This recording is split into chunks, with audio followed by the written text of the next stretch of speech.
And welcome to the 20th class on Faith and Calm. And oh, there she is. Oh, and here comes Molly's here too. Yeah. Class number 20. Hi, Molly. Hi, good evening. Hi, everyone. Hello to everybody. Everybody. Hi, Emily. Hi, Molly dear. How are you doing? Good. How are you? I'm hanging in. You hanging in?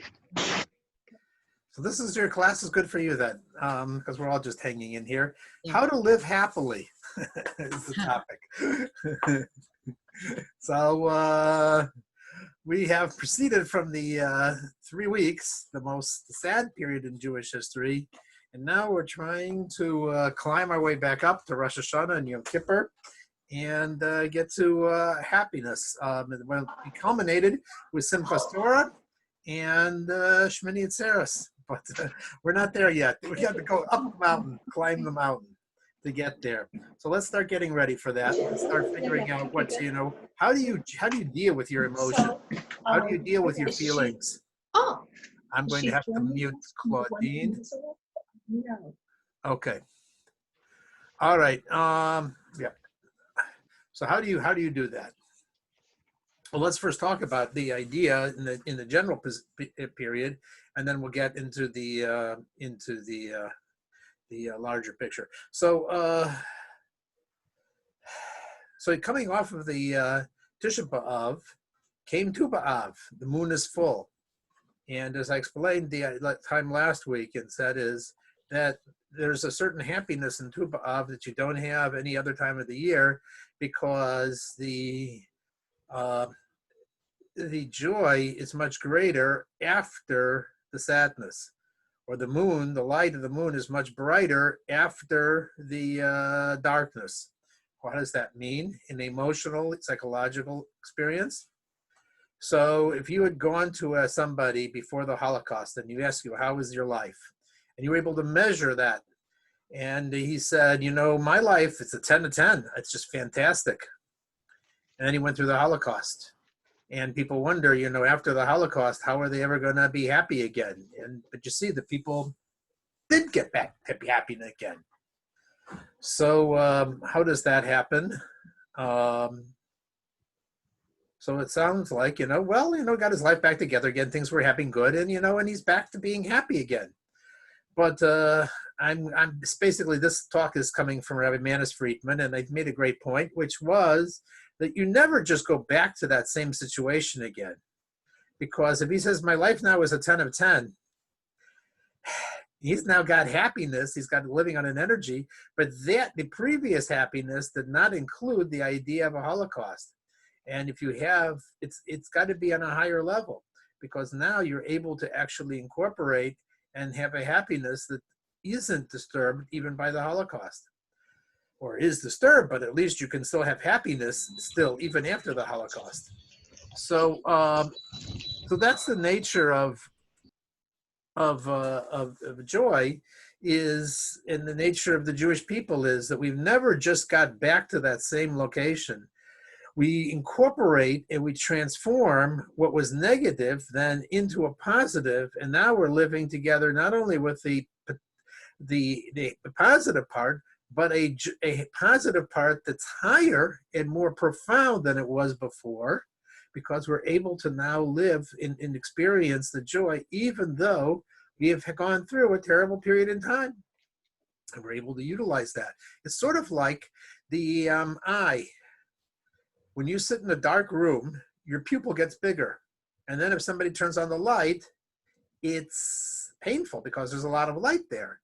It's not only that you are able to, because the light comes on and you are in the dark, and therefore you appreciate the light more, but now the eye is able of receiving more light. And since, because you went through the dark period, and since you're able to receive more light, therefore, that's why the light is much more powerful. So the light and the joy that comes after a difficulty and after a disaster and after the psychological trauma is always on a higher level. Can I ask you how to make your thing louder for Claudine? No. No, it doesn't. No. Okay, good. No. Okay, good. No. Okay, good. I'll tell her to sit somewhere else. Okay, good. Okay. Too complicated. That's What? okay. Just keep going. Just keep I going. turned down this volume and you asked me to, so Yeah. that's what I did. Okay, good. Okay. So The volume is great. great. Okay, good. And so that's the story there. So, but that still doesn't answer really the question. And this is what I heard Rabbi Friedman he was giving an interview with a lady, and she said, "Yes, but how do you deal with all those emotions that you have and those feelings that are real of worry and fear and anxiety and so forth?" So he brought up a classic idea in Chabad Hasidus, and he explained it in a way that I thought was just extremely powerful. So listen and tell me if you think this is useful or not. So in Hasidus we say there's this term called moach shalit al halev. The brain, the mind, is more powerful than the heart. So some people think that what that means, hi Dina, is that I have emotions, but my mind is stronger, and therefore my mind can therefore suppress and repress those emotions, and therefore, if the emotion's not appropriate, then I should be able to turn it off and be able to go along with my work, and then not let the emotion affect me. Before I left Draper, they got a new CEO. It was a general, 3-star general, and he said, when you come into work, you have to turn off your emotions and leave them at the door before you come into work. And I was like, and I can write him a little email saying, it doesn't really work that way. You can't turn off your emotions, because if you could turn off your emotions, you'd never feel sad. You'd never feel disappointed. You would never be anxious. You'd never be worried or anything else. Emotions can't be turned off unless you turn into a robot or become less than a human being. You can't turn off emotions. And suppressing emotions, as we said last week, is not a good idea either, because we explained is the human being is compared to like a pipe, and when the pipe gets stuffed and clogged up, it doesn't help. It's still, a very difficult emotion. So that's not, it's not appropriate.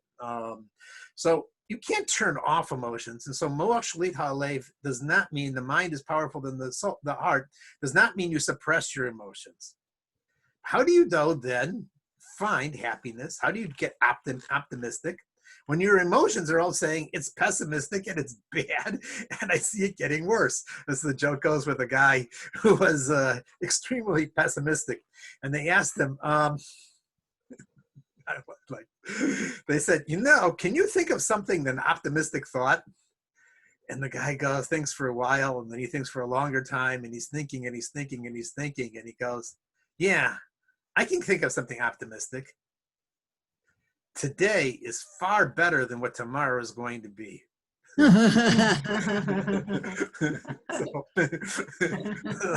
that's an optimist. You think it's bad today is tomorrow. Look out. So how do you turn around? How do you get optimistic when you see so much and so many reasons to be worried and to be fearful? So here's the tool. He says, imagine sailors, submariners on a submarine, and they're underwater, and there's no windows, and it's all pitch dark. There's no view of the outside world. So emotions are sort of like that. They sit in a submarine, and they really have no access to the outside world, except there's only one person who has view of what's going on outside, and that's the guy at the periscope. And he can see what's really going on. And whatever he tells them, that's how they feel. So, if he tells them, hey, the ships are going away, we're going to get to land, we're coming in, waves are decreasing, and we'll be able to be, they all get very excited because they really don't know what's going on. Emotions are sort of like that. Emotions really can't think. They receive their input from the brain. And the brain is what directs and influences the emotions. And they actually are looking for that direction and guidance. Like a child who doesn't know what to feel, and he looks to the parents for the guidance and understanding for how to react to the situation. So when the parent tells him, then he thinks, oh, it's nothing to worry about here, and so forth like that. So our emotions are like that. They're like little children. They don't know what's going on. And if the person at the periscope, the mind, is telling them good things, then the emotions are affected by it. which is why my wife's scheme of, plan that she listens to this thing about, saying good things every day, thanking God for the good things that are happening is a very powerful technique, because the emotions, if they're fed positive looking attitudes, then they're going to be happy and they're going to move along and they'll give more life to that. Now, this does not mean necessarily that the situation isn't intellectually dangerous, but the intellect can choose. It has the ability to choose what it wants to see through that periscope. So he can look left, or he can look right, or he can look up, or he can look down. If you want to, you can look at the situation and you can say, today's situation is terrible. And if that's what the mind keeps feeding the emotions, then you will feel depressed and upset. It's a good story here. Lubavitcher Rebbe had a heart attack. The doctors came to him, and the doctors told him, they were trying to tell him how dangerous and how terrible the situation is, and how little, and how serious it was. And they weren't getting through to the Rebbe. So they told the Rebbe, look, people, 80% of the people in your situation do not really recover from this kind of a heart attack. And the Rebbe just kept smiling and going on.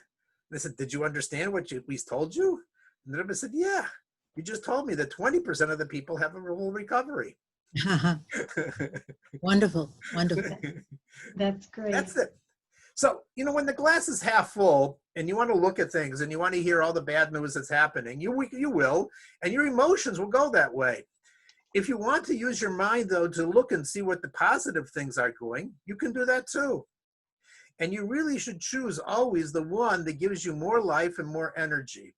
If you choose to think and focus and mentally focus and wallow in thinking about what's bad, then your emotions will be affected, and you will be depressed, and you will be anxious, and you will be worried.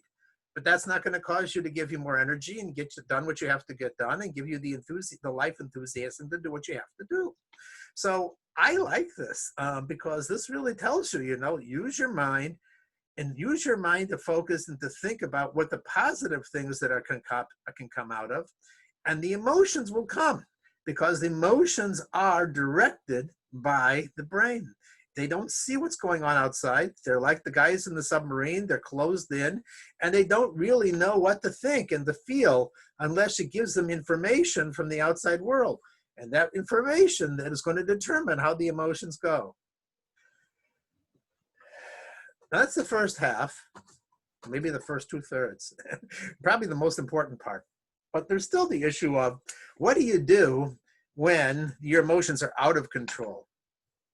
What do you do when you're just feeling like it's like everything is like, it's just like, well, at that point in time, you really can't do too much, because when the emotions are raging,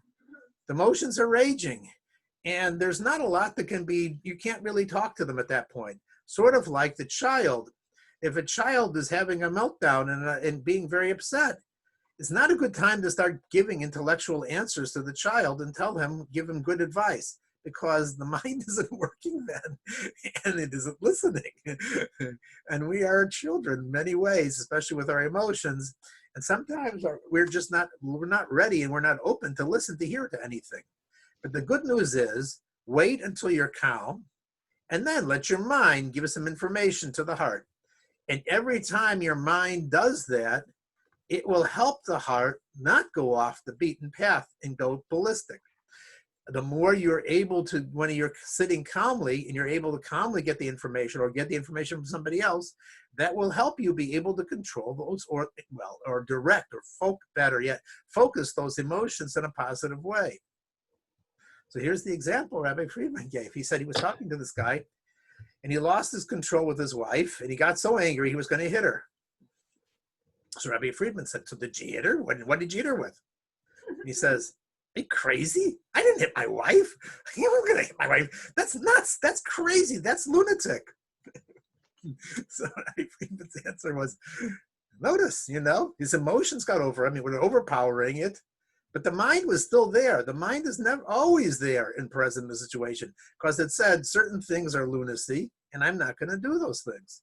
So your mind is always present in the situation. You are never a captive or at the mercy of your emotions, because there's only so far that the emotions will take you. And then the mind will look and say, it's not doing this, because this is lunacy. And the really killer example that he gave was he's talking to this one guy, and he said he was so out of control. His life was so terrible. He decided, at the University of New York, he was going to go and commit suicide. So Rabbi Friedman says, like, looks like you didn't commit suicide. Why did you decide not to commit suicide? He says, well, I was going to jump off the George Washington Bridge, but the waters of the Hudson are filthy. I wasn't going to jump.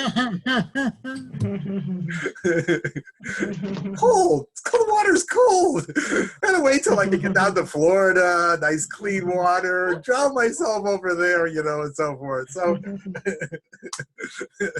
But he didn't want to go there because the virus was there. right, the virus is right there. So, the crazy is crazy. We're nuts and so forth like that. And the emotions sometimes take over and so forth. But the mind is always there. And I think that's the message is, your mind is very powerful. And you have to fill your mind with positive and the constructive things that give you energy and give you confidence and give you life. And when you do that, then the emotions will follow because they're underwater and they just don't know what to do other than what you feed them. And if you always are using your mind to help the emotions feel better and more positive and optimistic, you will see that the emotions will go that direction.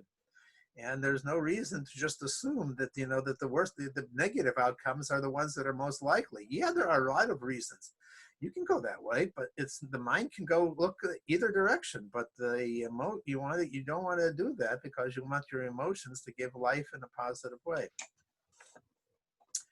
So, that's really my. That's a very helpful, Yechezkel Shimon. I think it, like I said, I've been, I've listened to it 4 times now since last week.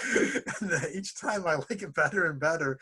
And wow, I'm waiting to hear the follow up on this, which is telling us, now what we're supposed to be happy about and optimistic about and not fearful about. Because as he said, at the end, he said, we all have needs and we all know that our needs aren't being filled. And if you focus on your needs and what's not happening with you, you will always be disappointed. But the fact is that nobody ever gets all their needs fulfilled and always has needs. The only way to really be happy and to be fulfilled is to know that you are needed for something and that you can give to other people. And when you're doing that and you're giving and you're needed by somebody and they're able to give to other people, that will keep you happy. So we're all very much needed in this period in time. We're all been given a special dose of pieces of information. And the world is confused. It's in the submarine, and the emotions are raging. And we have to act as the periscope, and we have to give this, the people around us a little bit of a viewpoint on how to look at the situation in a positive, optimistic way.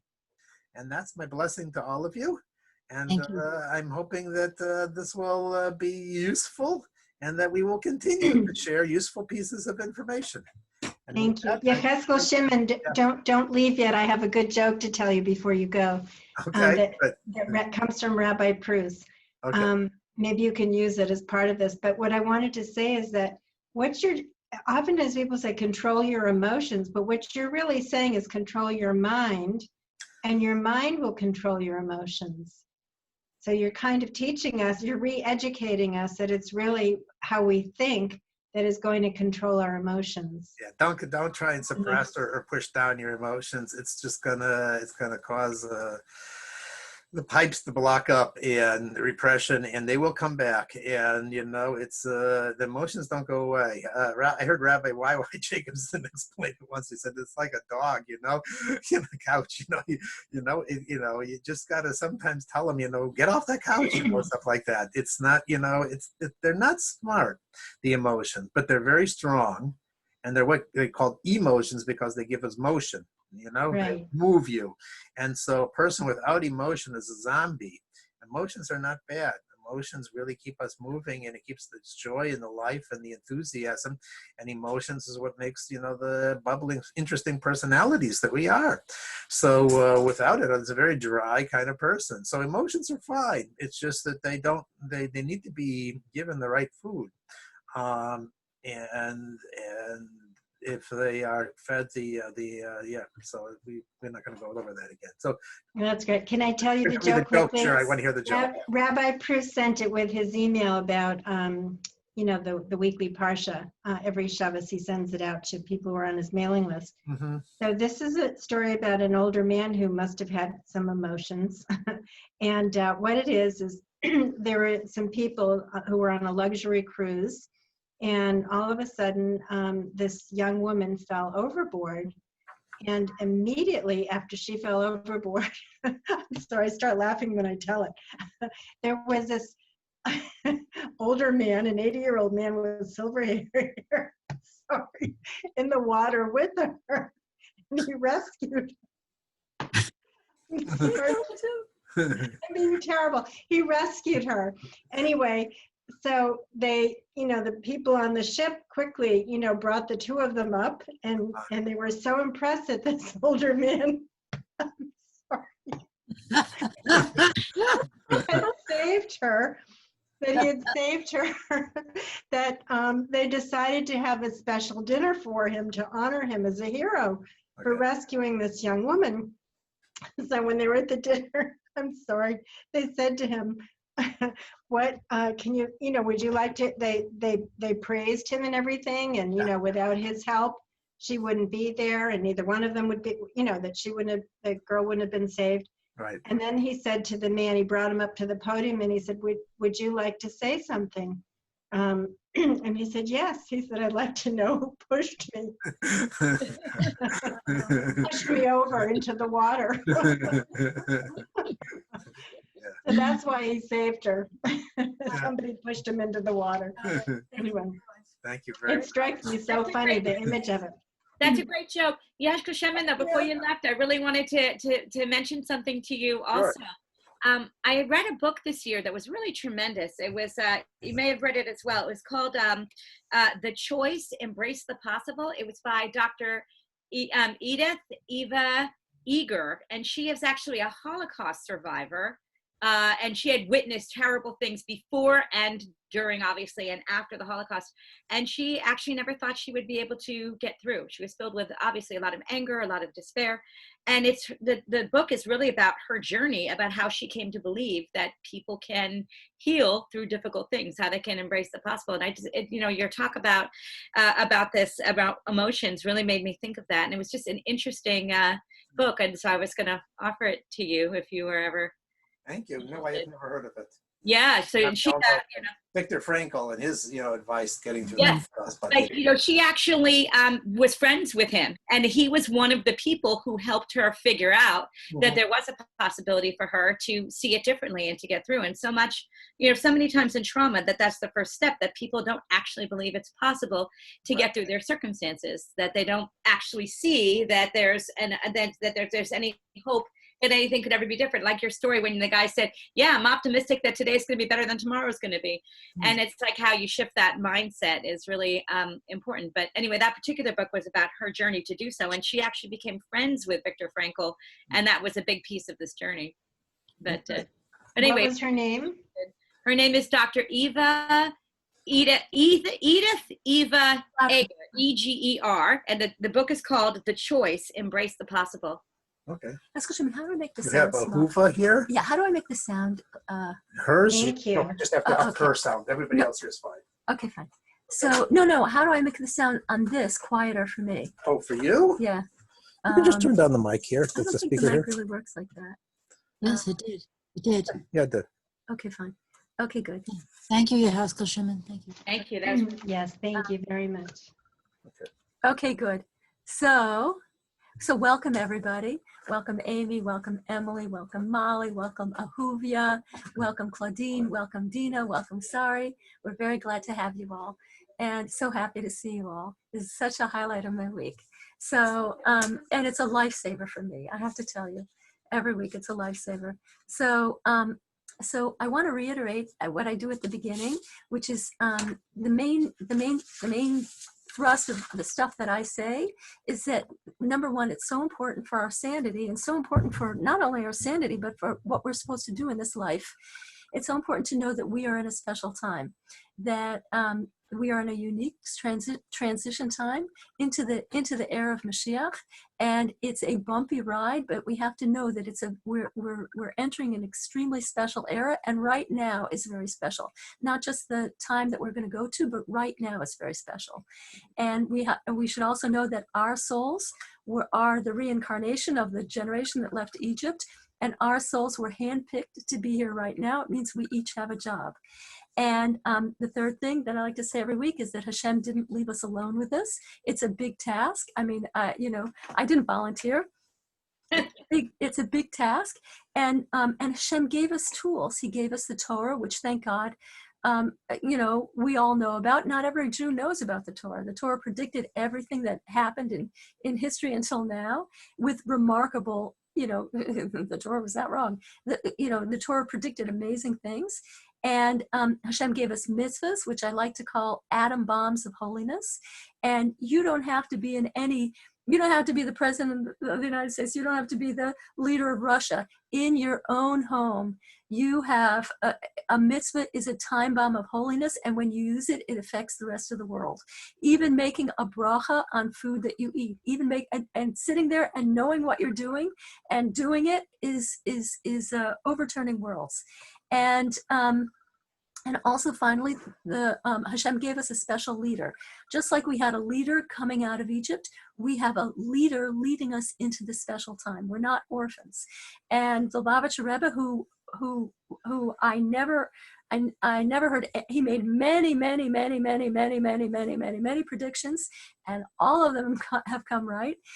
All the public predictions he made have come true. And he said that we have entered the era of Mashiach, and it's our job to further that era. So it's important to know, who we are and what we're needed for. So I also want to talk about very much what Haskell Shimon was talking about. Okay, so right, in the Parsha of these weeks right now, we're in the book of Devarim, the 5th book of the Torah. And the 5th book of the Torah is all about Moses speaking to the Jewish people. The Jewish people have already gotten to the finish line. They've left, they became a people. They went down to Egypt. They were in a terrible situation in Egypt for 210 years. They went through the desert for 40 years. And now they are poised on the edge of Israel, about to go in. Moses has already been told that he will not go in. Hashem said, your student Yehoshua is going to lead the Jewish people in. I'm going to take your neshama back up to heaven. And Moshe, like the great leader he is, wants to prepare the Jewish people because it's a time of tremendous transition. Think about what they're going through. They were leaving a time of absolutely open godliness. There was never a time like the time in the desert, the 40 years in between Egypt and Israel. The Jewish people saw open miracle after open miracle. Their food, the mun, or manna in English, the mun fell from heaven. They had food from heaven. They had water from a rock. There was a rock, and it gave streams of water out of it. And it was called the Well of Miriam. It was in her merit. The day she died, it ended. And their clothes, they didn't know what could they do. There was no TJ Maxx, there was no Marshalls, there was no anything there. What did Hashem do? They had clouds of glory that brushed their clothes clean. They didn't need one change of clothes in 40 years. Their clothes stayed clean. And if you were little, your clothes grew with you. It was a totally wacko era. And what did the Jewish people do during that time? They learned the Torah. And in particular, the women learned faith, because they learned in deep concepts of faith, because Hashem knew that the world was going to survive. The Jewish people, and through the Jewish people, the world was going to survive on the faith of the women. So we had to be powerhouses.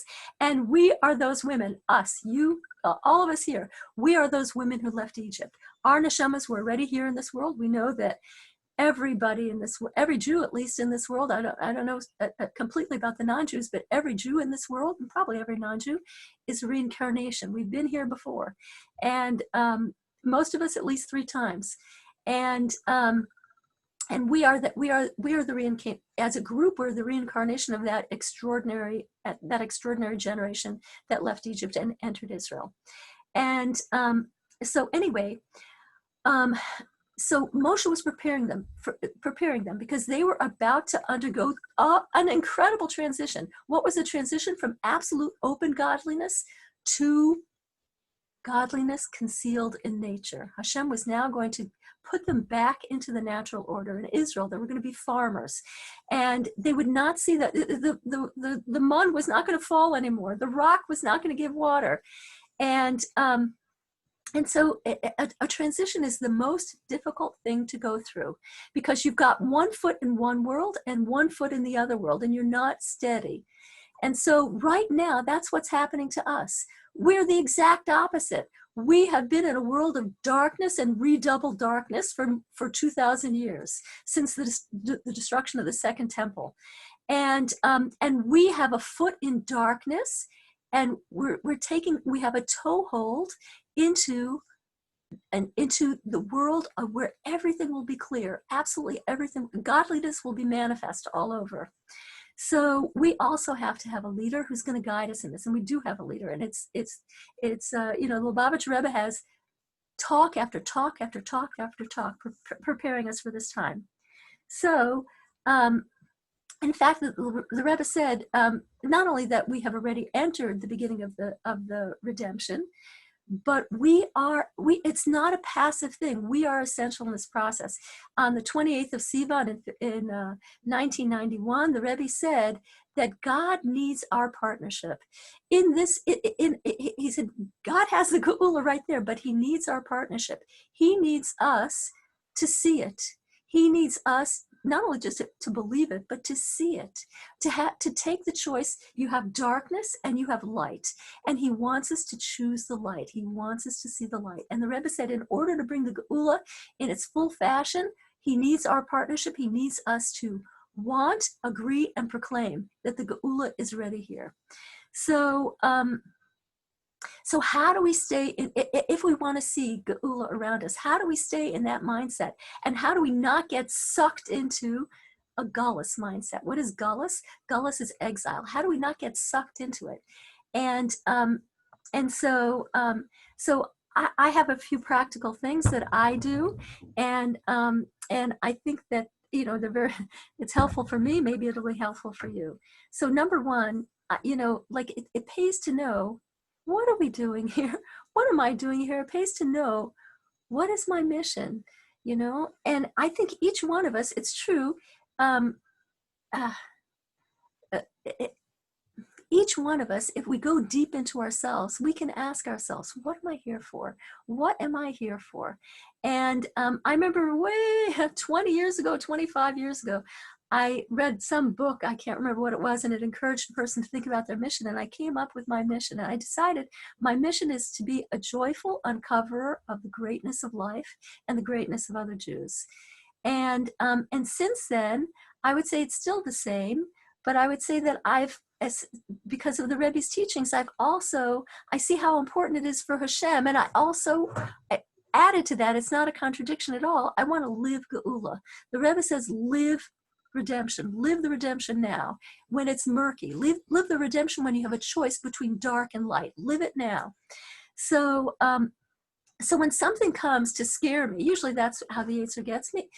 My Yetzer loves to scare me. That's what my Yetzer does. Some people's loves to panic, loves to depress them. Some people it loves to distract. My Yetzer also likes to distract me. So what is a Yetzer? Sorry. A Yetzer, as we know, is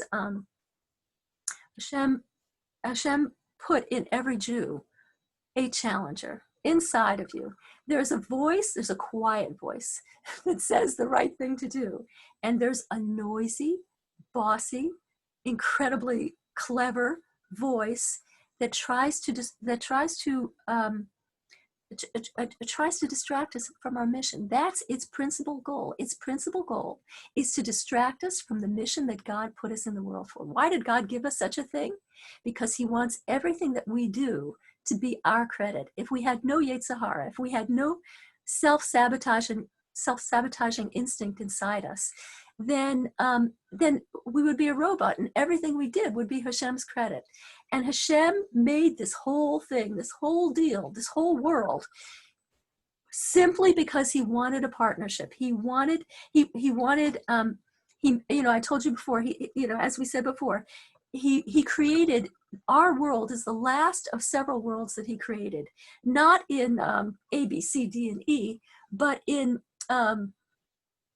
successively dark and darker and darker. I'm going to close the door because I can hear an echo.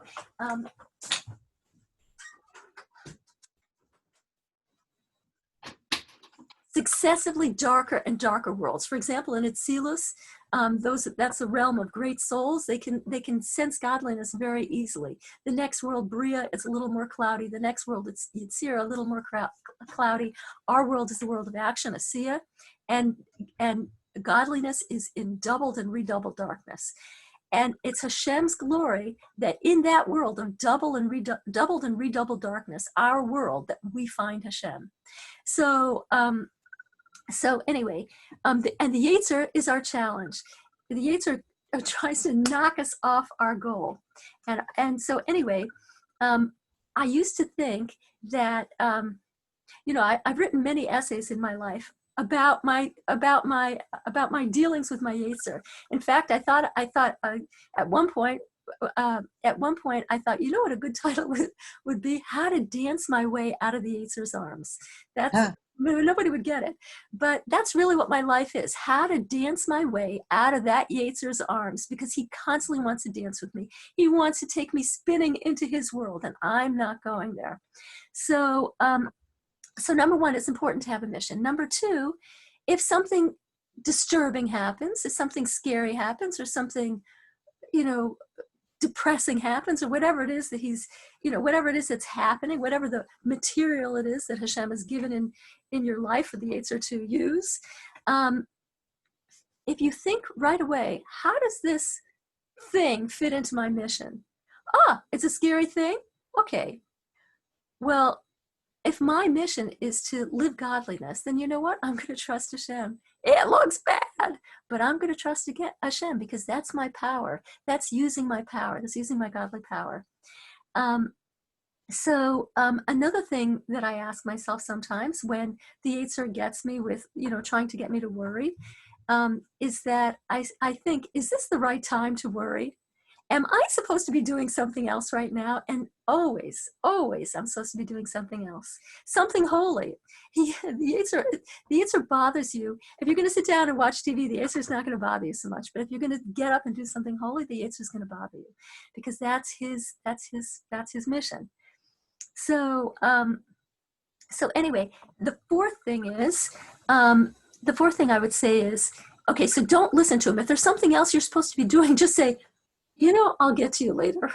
I have something I'm supposed to be doing right now. I think it's a good idea to listen to the Yetzer, but at a specific set time, listen to him. And when you listen to him, when you listen to what he's saying, why he's saying you should be incredibly scared, why he's saying you should run for your life, why he's saying you should abandon Hashem, because forget it, he dropped you like a hot potato this time, my dear. So if you listen to him very, very well, calmly and very, very well, what is the Yetzer saying to me? What exactly is this narrator, this negative narrator of life? What is he saying to me now? You will see that that it's very, very impressive, but there are big holes in his argument, and you can and you can figure out those holes, and the Yetzer has lost his power. It's like the media, It's like the Yetzer is like a yellow journalist, and you have to just calm down, listen to the pieces, and see what are the gaps in this information that I'm receiving, because there's big gaps. So anyway, like Hashem loves me, Hashem is all powerful. There's nothing that Hashem can't do. And okay, good. Now the fifth thing I do is that I broaden my view of myself. Who am I?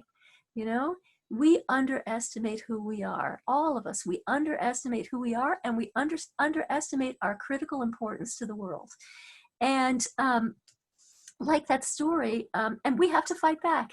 And you remember magnificent story a couple of times ago about that woman in Israel, that woman from Brooklyn who was living in Israel with an enormous family, and her husband got the virus, and he was taken off to the hospital, and he was sucked into that big black hole, and she couldn't even, there was such, it was the middle of the crisis when everything was upside down. She couldn't even, after a while she even lost contact with him over the cell phone because he couldn't pick up the phone. She didn't even know that he was brought to intensive care.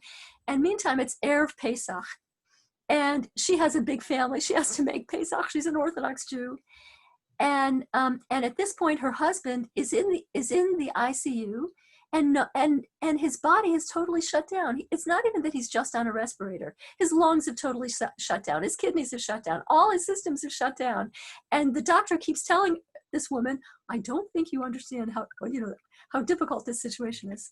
Anyway, that day she's told herself, it's Erev Pesach, her kids are coming. She's sending out food to other kids, her married children.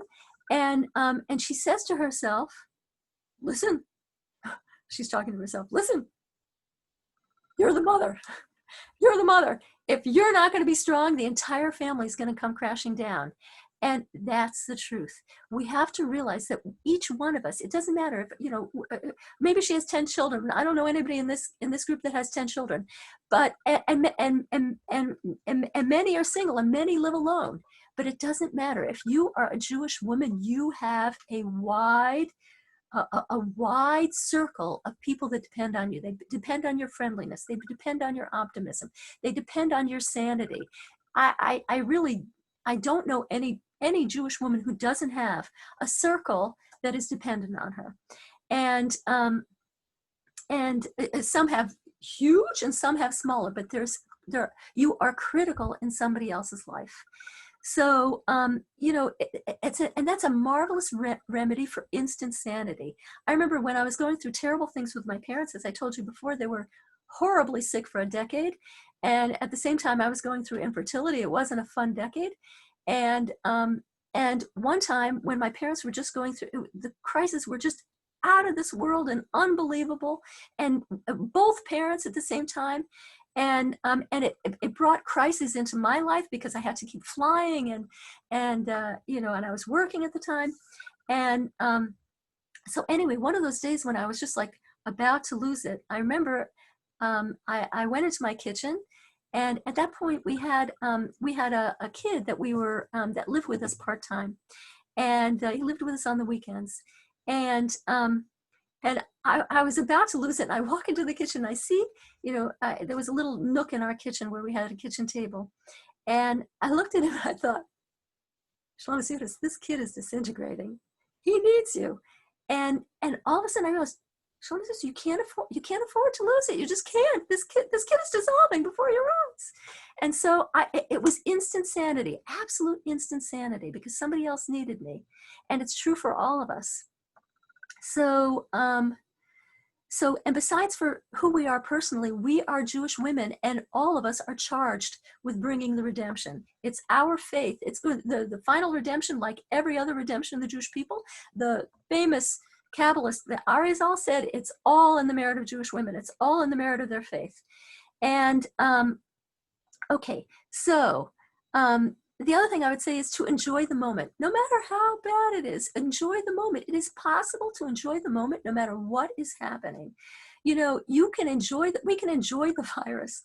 What is the scariest thing about the virus to me? The scariest thing is seeing the wild divisions it's making in the world. Like, people are so polarized now. It's unbelievable. And that to me is perfectly is personally scary. But if you look, okay, so it looks like it's creating such incredible divisiveness. But if you put on different glasses, it also is creating tremendous unity. I have been in touch with people I haven't been in touch with for years, and I have a medium, I have Zoom, I have all sorts of things, and there's a lot of oneness out there. and you can enjoy the world too. The media is telling us that the world is coming to an end. So guess what? The Torah is also telling us that the world is coming, that olam is coming to an end. What is olam? The Hebrew word for olam means concealment. The era of concealment is coming to the end, but something much, much better is it's not, the world is not going to change. It's just going to be, you're going to see godliness everywhere. So, so enjoy the virus, enjoy the world, and embrace life. I've said it before, and I'll say it again. The people I see in my life that I've known well, of all the people that I've known well, the ones who do best are the ones who embrace life, who don't run from it. They embrace it, no matter what's happening. They say, this is life. Hashem is giving this to me at this second. Therefore, I love it. It might not look nice on the surface, but I love it because Hashem is giving it to me, and therefore it's good. And okay, so and we also, we know that the Rebbe gave us a tremendous job in the Parsha of Shoftim, which I think is Shoftim. Shoftim is coming up. Anyway, in the Parsha of Shoftim, the Rebbe told us, and he told us this in a remarkable way. He said, he's telling us this in the line of prophecy. The Rebbe never spoke like that. The Rebbe never said I. The Rebbe never pointed to himself. The remarkable thing about the Lubavitcher Rebbe is that They're frozen. Pardon? I'm frozen? I'm frozen? No. Oh, you were for me. Now you're unfrozen. Okay, You good. must have heard me right when you came back. Okay, good. I'm sorry. I said they're frozen, like all of you were frozen for a moment. Okay. Okay, good. So it's Zoom. Zoom has its limitations, I've discovered. So anyway, so the Lubavitcher Rebbe told us, the Lubavitcher Rebbe, who never used the word I, and the hallmark of the Lubavitcher Rebbe is an incredible leader. What is a leader? A leader is somebody who enables others. A leader is not somebody who says, oh. A leader makes other people. That's exactly what the Rebbe did. He told people, go there. You're going to transform that community. Go there. You're going to transform that community. They said, who, me, Rebbe? Yes, you. I see it in you. You're going to do it. And people went to all corners of the world. And in the job, they found their greatness. In the job that the Rebbe gave them. And so the Rebbe told us we each have a job. And our job is to spread the news that guess what?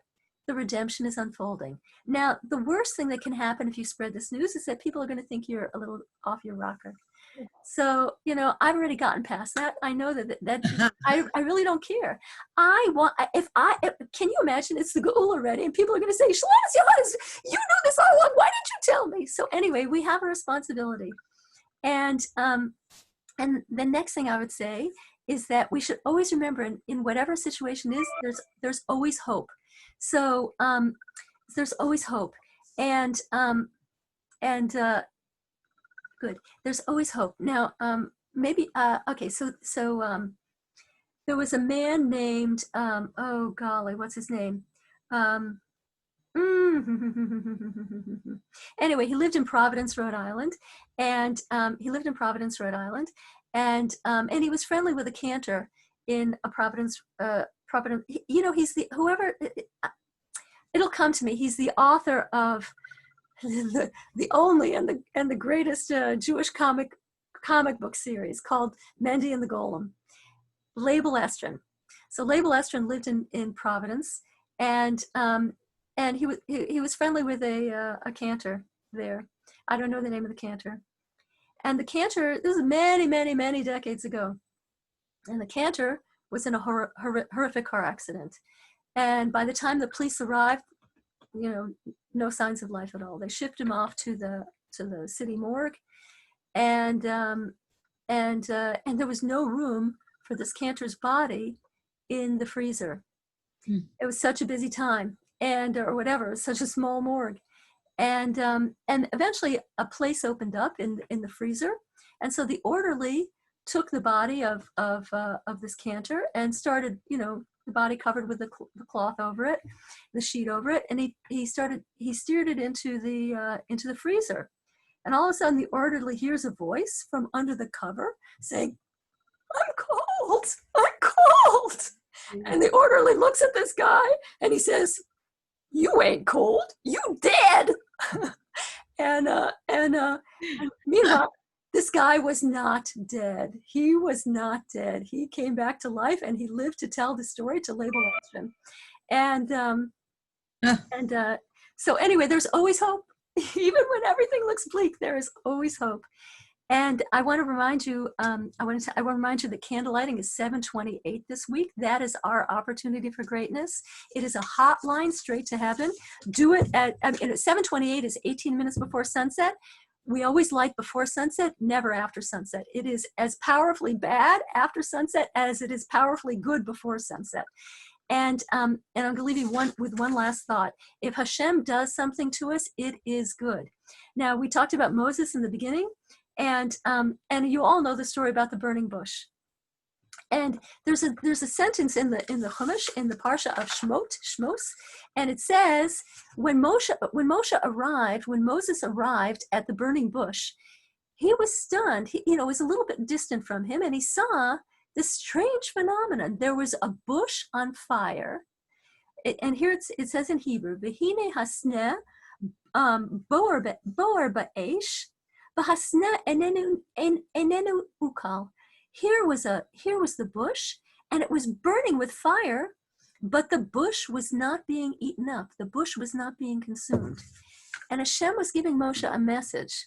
When something comes from me, when a test comes from me, and everything comes from Hashem, then it is not going to consume you. It is there to build you.